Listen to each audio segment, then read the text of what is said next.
Greetings at Cheating Story Lab. My accountant's tone was stern when he phoned. Mitchell, please have a seat. There's been unusual transactions, large withdrawals. Already seated, his tone made me clench the desk. How significant are we talking about?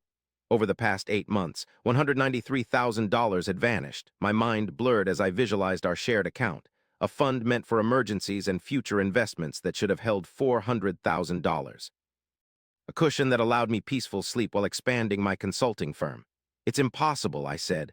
I would have noticed the discrepancies in statements. Mitchell, he hesitated. The statements were being redirected to a PO box altered 7 months ago. You're listed as the requester. However, I wasn't the requester.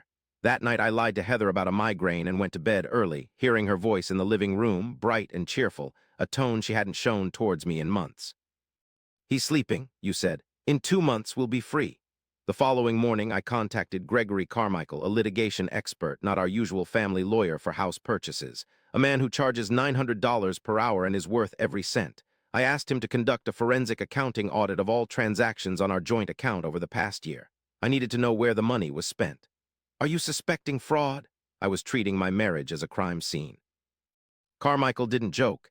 He agreed to complete the task within 5 days, but I couldn't wait that long. In 3 days, I grew restless as Heather was frequently staying late at yoga classes for 4 nights a week. On the 3rd night, I decided to investigate. Instead of a studio, she was going to a downtown converted warehouse, Velocity Dynamics Innovation Hub. Peering through the ground floor windows, I watched her. A man in an expensive suit, not a hurried kiss, but a comfortable one, a type that suggests months of prior encounters. When Carmichael visited on day 5, I was prepared. The funds were directed to a business account, he said. The company is Velocity Dynamics LLC, registered 8 months ago with Dylan Brennan and Heather Whitmore as the 2 main figures. Interestingly, my wife, Heather Whitmore, had registered the company under her maiden name. Inquiring about the nature of this company, their registration states they're working on next-generation logistics software. However, their expenditures imply a different purpose, creating a pit for money. They lease an office at $22,000 per month, have 3 employees whose combined annual salaries exceed $300,000, and their server costs are substantial. Mitchell, this company generates no income. How is it still functional? The joint account has been the primary source of funding. Additionally, there's a $50,000 small business loan in Brennan's name, which defaulted last month. The bank is now preparing to demand repayment. 60 seconds passed before you asked about purchasing the company.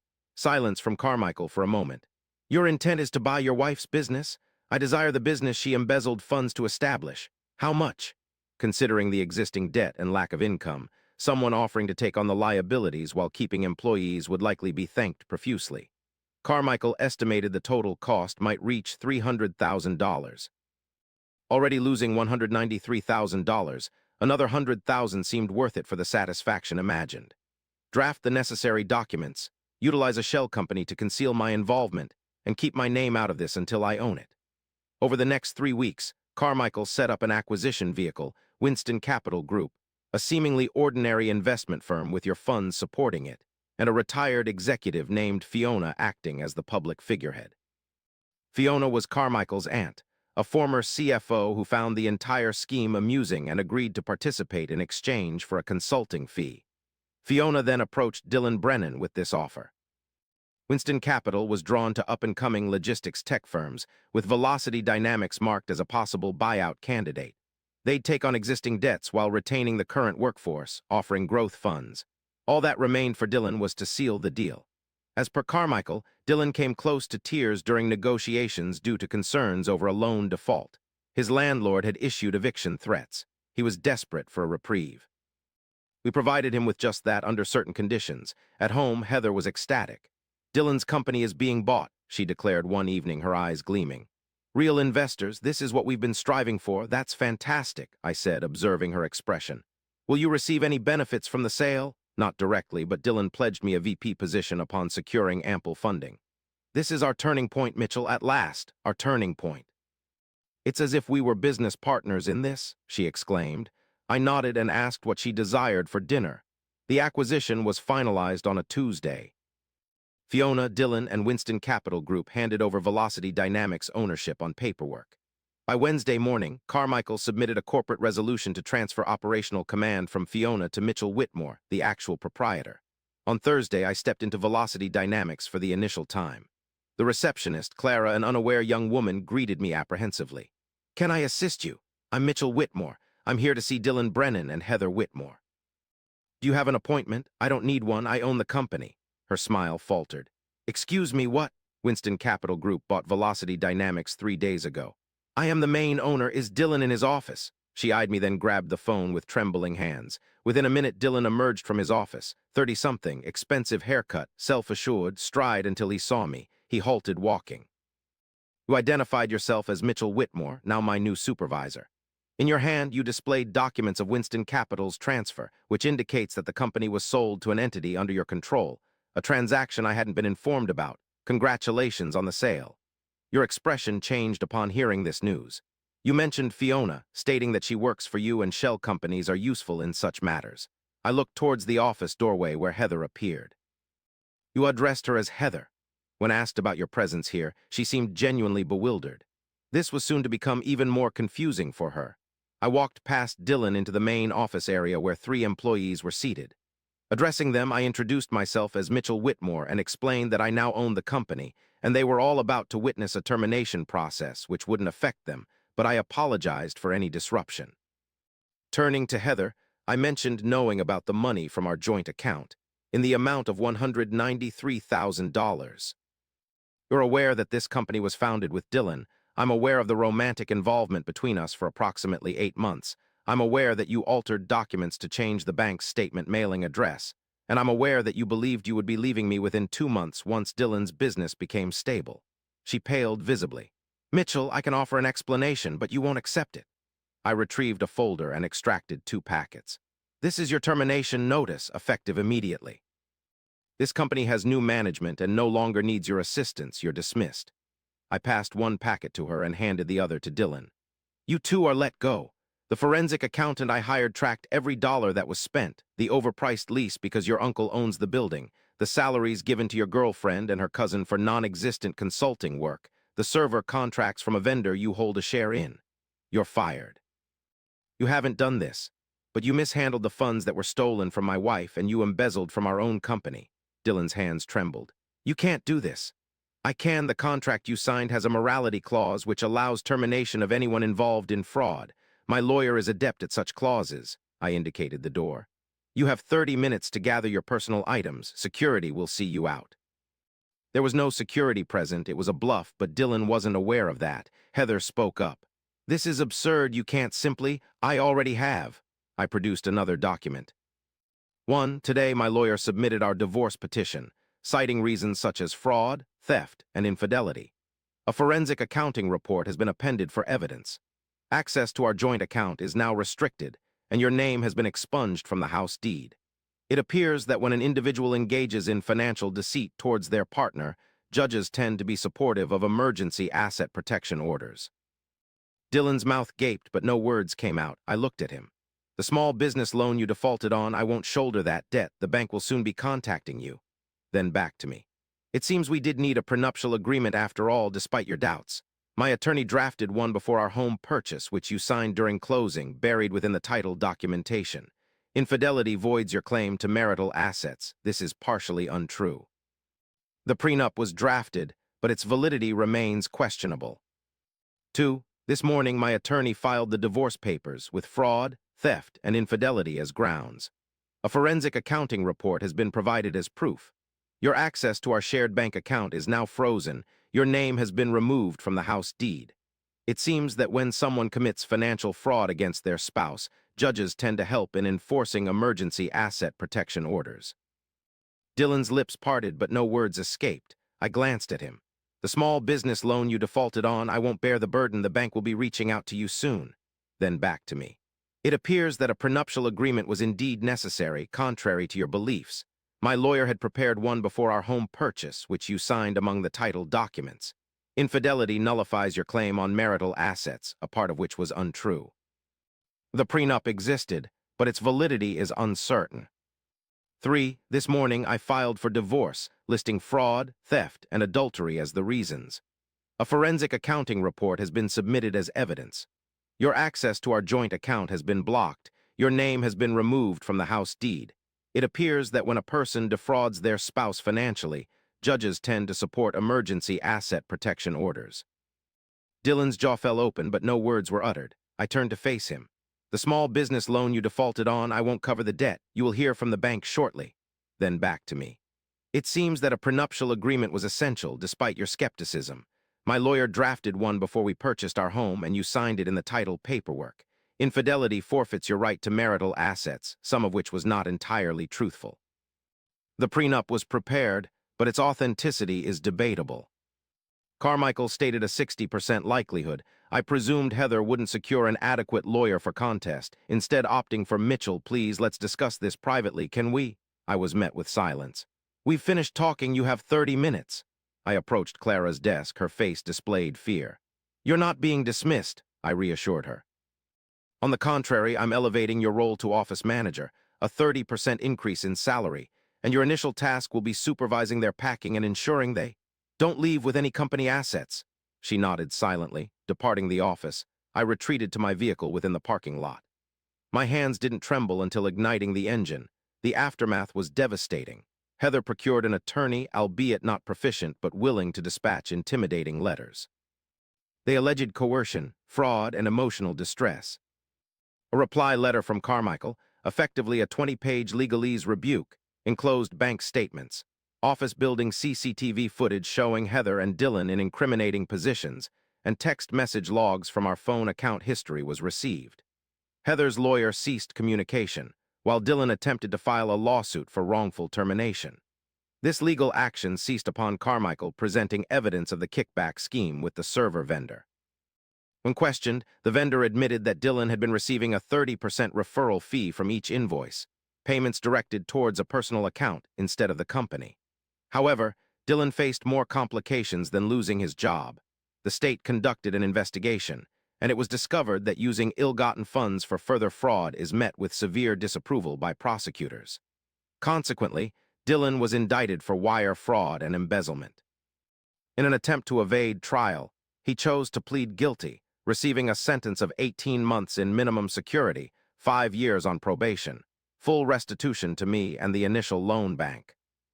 In the divorce proceedings, Heather wasn't indicted criminally, but the process was bitter. She disputed every aspect, including the prenuptial agreement, the house, and the retirement funds. She alleged that I had financially mistreated her by managing the accounts, neglecting the fact that she had equal access until she embezzled nearly $200,000. The presiding judge, a 60-year-old woman named Hartley, examined the evidence with an unbiased demeanor that seemed disapproving.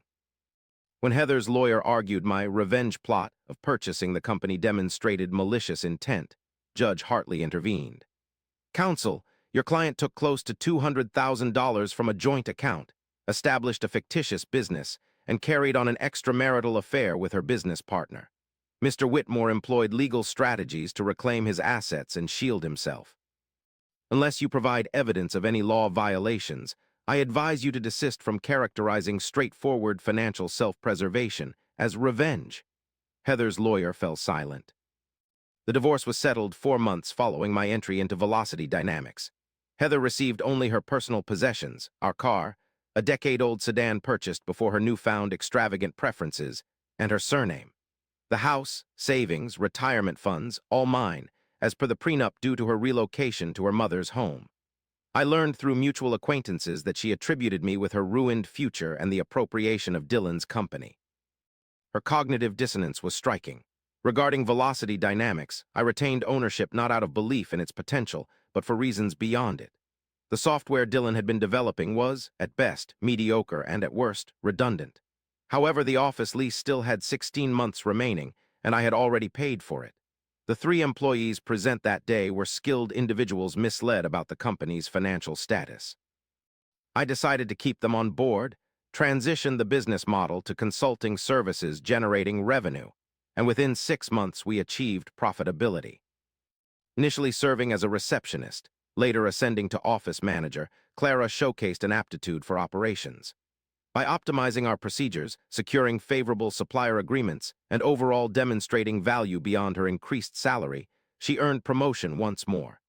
The company's name, Velocity Dynamics, initially gave me pause, reminding me of Heather and Dylan. However, Clara made a valid argument that our transformation from a disaster to functionality justified the moniker. After 18 months, I sold the company to a mid-sized consulting firm attracted by our client base and desire to acquire our staff.